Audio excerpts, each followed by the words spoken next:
Hey everyone, welcome back to Rockfish Farm. Today we are doing some planting. Not in this area. I just wanted to start here to be able to show you this area because this area is now a couple years old and it is filling in so beautifully. I am going to have a full garden tour here for May very soon, but today I wanted to plant in a new area over here. It doesn't look that exciting, but all of this is mostly just about a year old. I put it in either last season in the fall or I put it in the prior spring. Sorry. A lot of this stuff gets really big, but it's going to take about 3 years for it to really get to see some of its potential here. So what are we planting today? Today we are planting some Caryopteris. So these are the Beyond Midnight Caryopteris from Proven Winners. Let me get set up here and I'll tell you a little bit about them. So these have been sitting in my garden for quite a while in these pots. I've just wanted to make sure that this was the exact spot that I wanted them, and it is true. This is where they're gonna go. But I just haven't had a chance to plant them. So they look kind of sad right now, but as soon as we get them in the ground with some fertilizer and give them some water, they're gonna perk right back up. After I get these 3 planted, I've got a trio here. We will take you through this area and I'll show you what I've got planted. These, like I said, are the Beyond Midnight Caryopteris from Proven Winners. They like full sun. They are drought tolerant, which is great for our area. They bloom for quite a while. They will bloom all summer long and into fall. I love stuff that blooms for long periods of time in my garden, especially because it's so brand new and it's hard to get everything right with the spring planting and the summer planting. So I always start with my base shrubs and trees and things like that that will give the interest season long, and then I will come in with some perennials that sporadically bloom throughout the season. These are hardy in zone 5 through 9, and they get about 2.5 feet tall and wide. They get these beautiful bluish, deep, dark bloom stalks on them. They like well-drained soil and they are deer resistant, which is really great in our area because even though I have this fence around this garden, they still sometimes find it and get in here.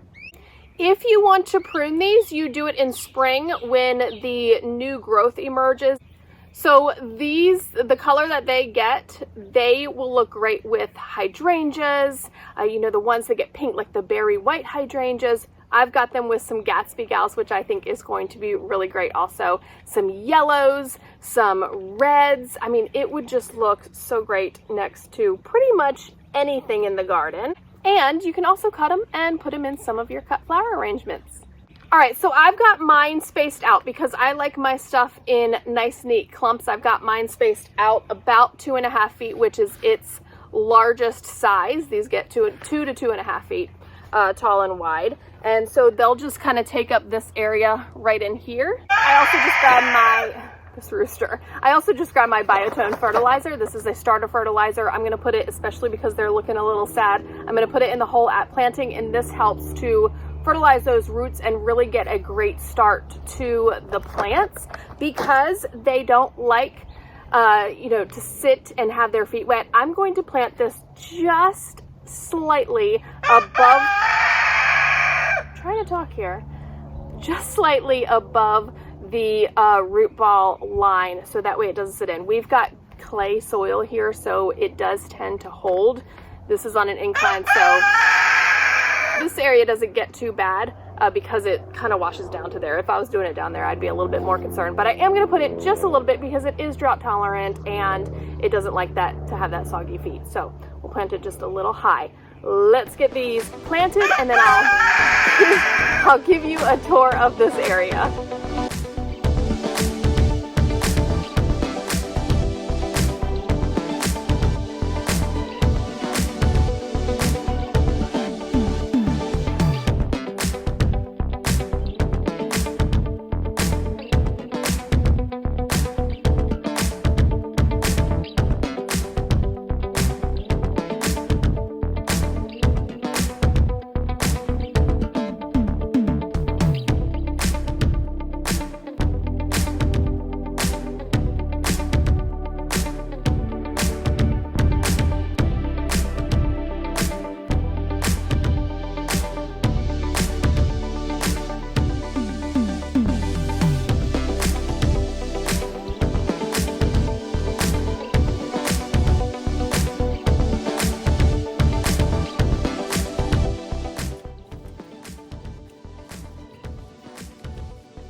Okay, I was able to fluff up the mulch a little bit, make this area look a little more finished.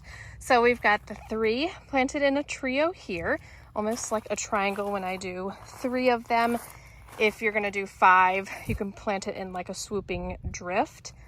However you like, really. Your garden is yours to do whatever you want to in it. So let's take a tour of this area right here. Don't mind that mess back there. That's all coming out this year. A little bit later, we're going to replace that whole area with a greenhouse. So, all right, here we go. We have, what I did was a trio. One didn't make it. I'm going to replace that here this summer, of Gatsby Gal hydrangeas. Those get, I believe, these are 6 to 8. Ooh, there's spiders. I want to say they're 6 to 8 feet. Yep, they are. So if you can imagine those being so tall, it almost blocks and creates like this blockage or this room feel. So let me just back up here a little bit and I'll show you. When you're walking in, this is the entrance to the garden here. And so I kind of want this to feel like rooms, and this is even going to get taller, and so you won't be able to really see the chicken coop here.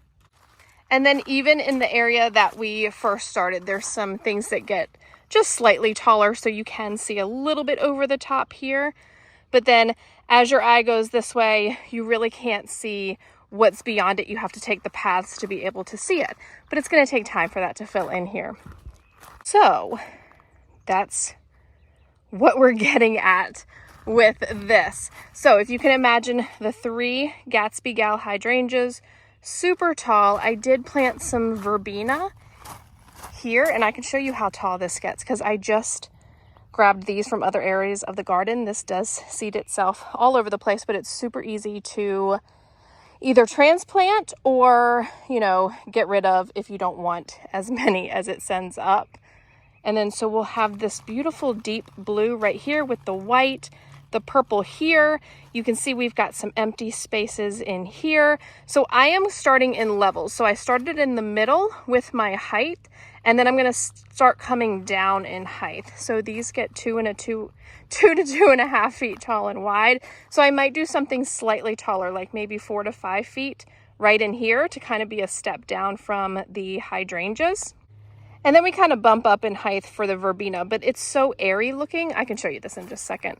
You know, the green of it is low and moundy, but then it has these shoots that come up that are super pretty and flowy in the wind. We have 2 grasses. There's some type of miscanthus. I'm really not sure. I do believe those are proven winners. I love proven winners in my garden. They're just outperform everything else. So that's where I'm at kind of on this side of my triangle.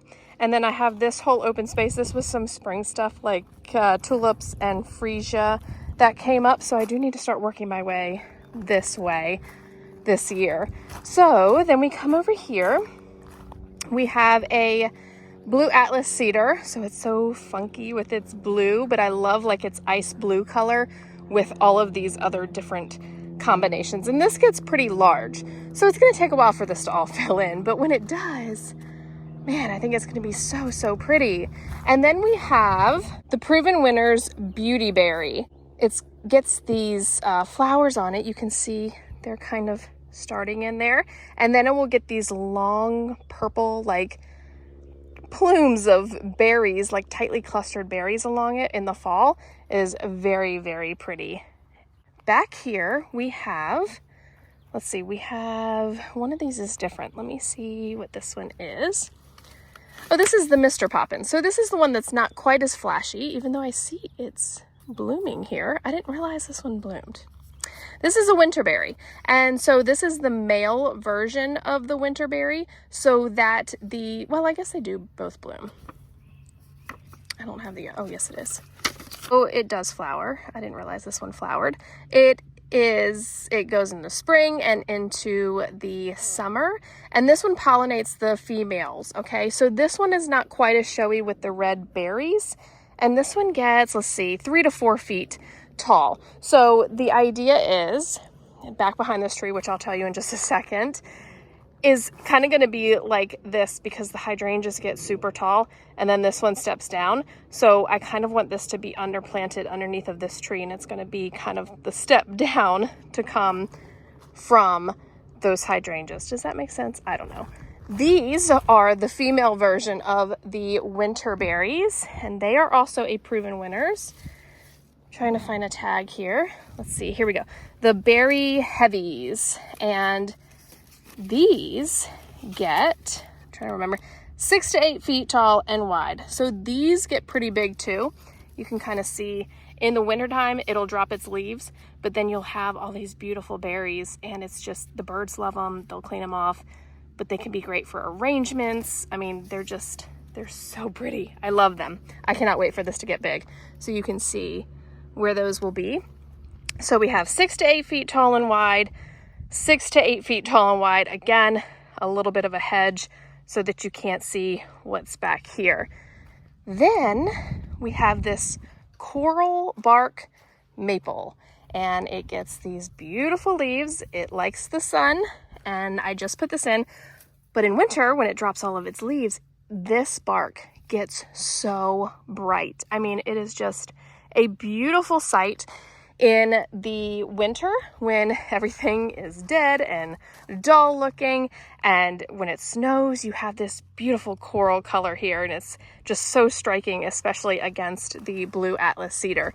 So, going to be filling in some of this with like some ground covers, some low plants. Again, so when you just kind of walk the paths, there's something to see at every corner. Okay, let me show you the verbena. This one's been in for a couple years now, and it's much taller and much airier than what's over there, so you can see what it looks like. I've got it here around my bird bath, but it's so pretty. And then you buy like just 1 or 2 plants, and then it just kind of seeds itself in different places of your garden, and you can dig it up and put it wherever you want to, so you can get free plants. Look at that. Isn't that so pretty? The horses are running at something over there. I'm not sure what. Oh, Caitlin's out there. Okay, so this is the verbena. It's Verbena bonariensis or bonariensis, however you say it. So you can see it still has some airy foliage at the bottom, but then it gets super airy at the top. And those 3 yellow bushes back there, they will get a much taller and fuller and kind of create like a hedge there. So this, you know, they won't be so small back there. They're just taking a little bit longer to take off than the verbena has, but I just love it surrounding this bird bath. I think it's so whimsical. And then we just kind of step down to all of these plants over here. Thank you all so much for watching. I am going to go clean up my mess before whatever, well, it doesn't look too bad over that way, but over that way, it looks like we're going to get a little bit of a storm. Maybe not. Hope you enjoyed. If you got any questions, you can leave them below, and we'll see you next time.